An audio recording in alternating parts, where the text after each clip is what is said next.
Hi everyone, с вами Ева Лорман, я автор и ведущая этого канала, который посвящен красоте. Я профессионал индустрии красоты, и мы продолжаем мини-сериал плейлист, который посвящен седине. Как с ней работать, как подбирать техники окрашивания. В общем, очень всего много про седину вы узнаете из этого мини-курса. Предыдущее видео уже вышло на канале, ссылка на него будет в описании и в моем закрепленном комментарии. И благодарю всех, кто восхитился моим новым образом. У вас сейчас идеальный цвет волос, моя мечта, как его сделать.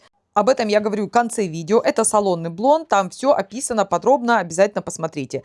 А также стрижка и укладка, огонь, классно, спасибо.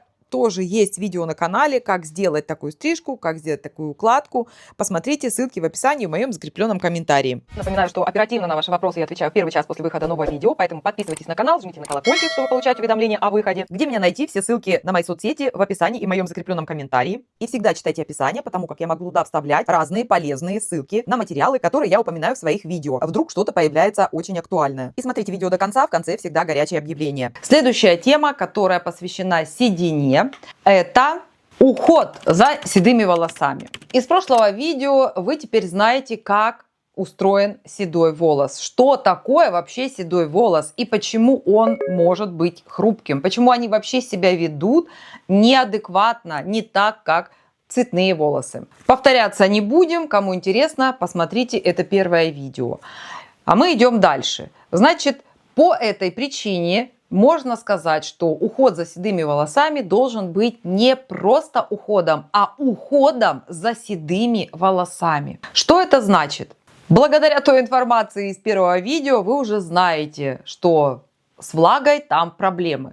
Соответственно, вывод: седые волосы нельзя мыть шампунями, сульфатными шампунями до скрипа. На своем пути сульфатные шампуни сметают практически всю липидную пленку, которая удерживает влагу в волосах, придает волосам эластичность.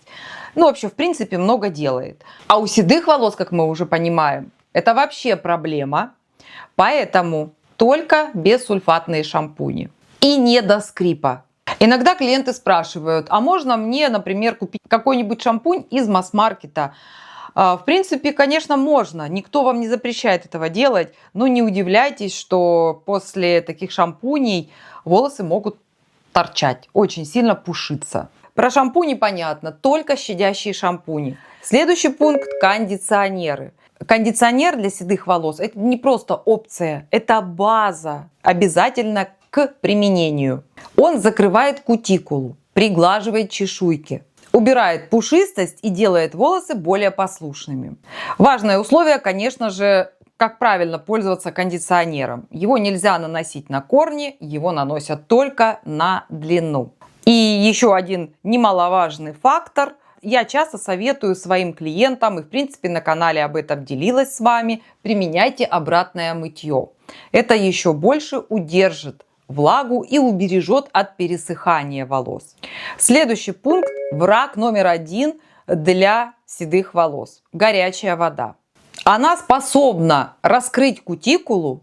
Кстати говоря, вот ответ на вопрос, почему седые волосы трудно прокрашиваются, почему кутикула такая нерабочая, почему под нее невозможно никакой цвет красителя загнать. Из-за того, что внутри седых волос отсутствует целая масса механизмов, привычных для цветных волос, организм таким образом защищает хотя бы как-то остатки тех процессов, которые там остались. Так вот, горячая вода – это очень опасная штука для седых волос. То есть мойте голову достаточно теплой водой, но только не горячей.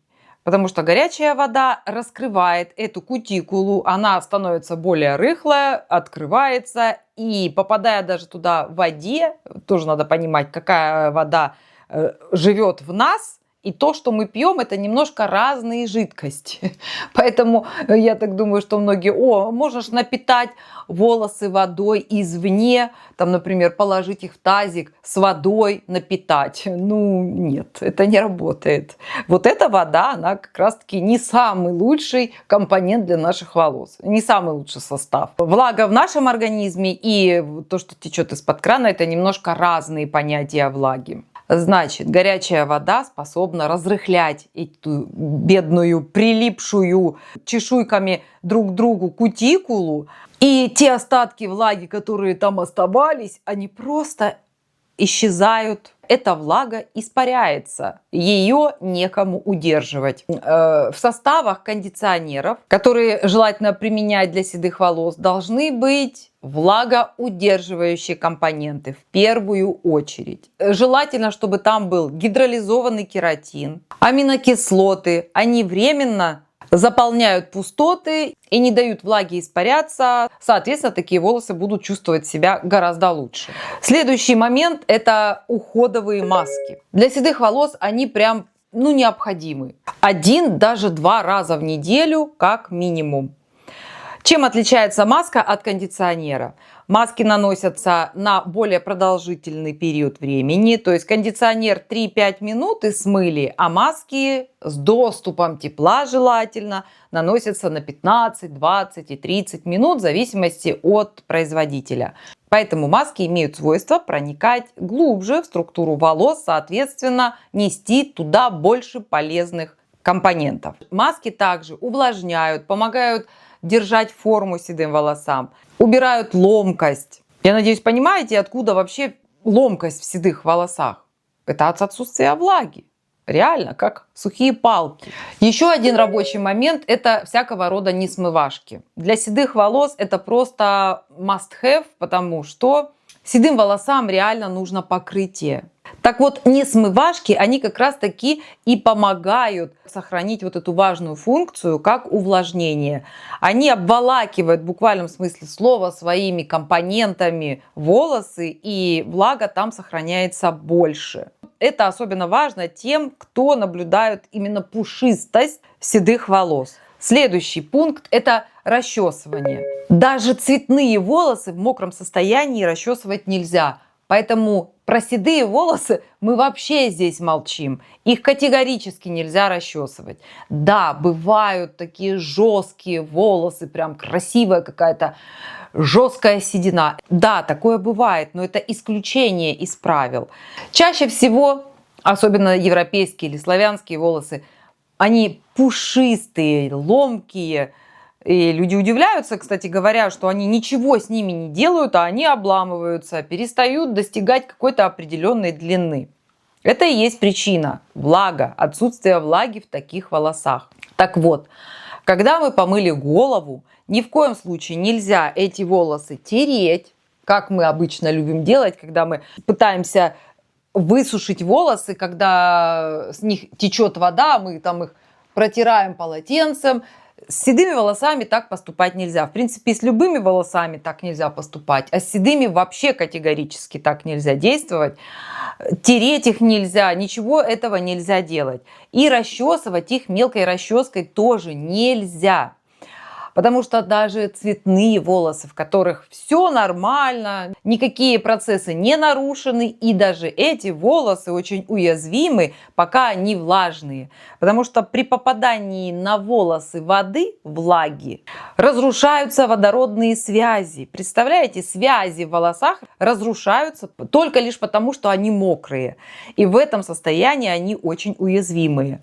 Нужно дождаться, пока эти связи восстановятся. Да, представьте себе, что в волосах зашита такая функция. Сначала связи от воды разрушаются, потом в процессе высыхания они восстанавливаются. Так вот, им надо дать восстановиться, не растягивая их, а просто вот руками можете чуть-чуть расчесать их и все. Либо гребнем с редкими зубчиками. Но чтобы волосы в процессе расчесывания не растягивались, как резиночки, потому что любой волос обладает таким свойством. В мокром состоянии они могут растягиваться, как резиночки, пружинятся, и это нормально. Это не говорит о том, что ваши волосы какие-то не такие. Все с ними ок, потому что это свойственно любому волосу. Укладка. Укладка седых волос. Это тоже отдельная история, потому что очень многие предпочитают выпрямлять волосы утюжками, естественно, сушить волосы феном, горячим феном. Так вот, для седых волос это катастрофа. Это реальная катастрофа. Если цветные волосы еще в состоянии выдерживать там высокую температуру от плоек, от фенов, то седые волосы, к сожалению, нет. Они очень сильно на это реагируют. Я думаю, что вы многие замечали, что вот, например, вы такие: о, все, я не буду красить седые волосы, принимаю себя такой. И со временем вы замечаете, что вы приняли себя такой. Вы ничего с этими волосами не делаете. Вы просто сушите их феном, а они почему-то обламываются. Потому что это седые волосы. И с ними разговор должен быть немножко другой. Если вы часто делаете какие-то термические процедуры, то есть вы после каждого мытья головы всегда сушите волосы горячим феном, то, конечно же, желательно использовать термозащиты. Термозащиты всегда выбирайте такие, чтобы на них была указана температура, которую может выдержать эта термозащита. То есть горячий фен, горячие плойки, горячие утюжки – это очень опасно для седых волос. Ладно, если вы утюжками не пользуетесь, плойками не пользуетесь, но пользуетесь все время феном горячим, сделайте его на среднюю мощность. Не сушите волосы слишком высокой температурой. И подальше отдаляйте поток воздуха от волос.